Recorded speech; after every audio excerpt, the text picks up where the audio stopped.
Question number 5 is, in terms of locating such a monster, where do you start and how do you effectively pursue it? And that's from the hooked beagle.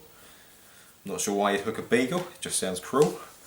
But basically the main feature in Hatfield is the far margin. It's quite a big chuck, it's probably about 150 yards. And first of all, it's up against some reeds. It's probably about 2 foot by the reeds. It slopes off gradually down to 3 foot. Then there's a sudden drop down to 4 foot. And it's a little bit softer on there. As on the slope down, it's gravel. Then on the slope down, it's a little bit softer at the bottom. I think there might be a few naturals in there that the fish patrol along. Obviously, that was an obvious starting point. It just seemed like a patrol route for the fish, and it just seemed a good place to start, and it seemed to have come up with the goods. But because of Big Orange, it hasn't been out for a long while, and that's where a lot of the people on their fish, it seems to me like it's going to come from an unlikely spot or somewhere that people haven't fished yet. So up in peg 1, which is the peg closest to the nature reserve, there's no pegs actually in the nature reserve. Peg 1 is right bang up against it, but you can cast up into it. You're snag fishing from there, and not many people do it because you've got to sleep in your waders, you've got to be in the water a lot of the time, you've got to be right on top of your game. There's no room for mistakes there because you're up against such big snags. But it seemed to me that it was that peg where the Big Orange is going to come from.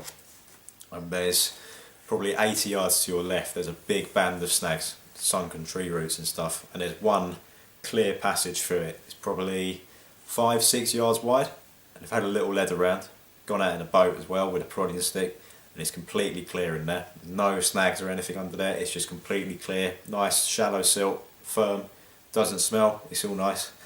So I've been pre-baiting that a lot, and that's come up with a very big fish for me called the Hoover at 37 pounds, which hadn't been out for 3 years since I had it.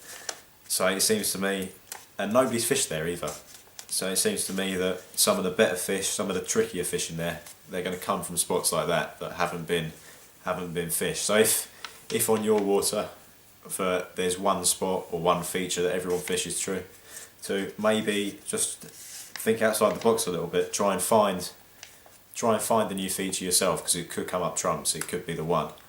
Mate, even in your near margins, their fish get right in close.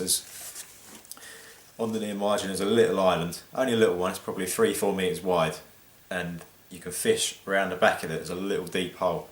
Nobody fishes there, nobody thinks to fish there. You put bang sticks around the back of the island and fish around the bang sticks, and that's also come up with some good fish for me. It's just fishing places where the fish, they feel safe, and because they've not been fished there, they're not pressured, they're not on edge, and if there's a bait there, they're going to be willing to eat it without thinking, oh, there might be a hook in that. They're not going to be on edge, they're going to be a lot more willing to eat, and a lot easier to catch. And also, if there's no pressure there, that's going to be where the fish that haven't been caught, that's where they're going to be holding up, because there's no pressure, they feel safe, and they know they're not going to get caught there. So it's little places like that that are going to do the business.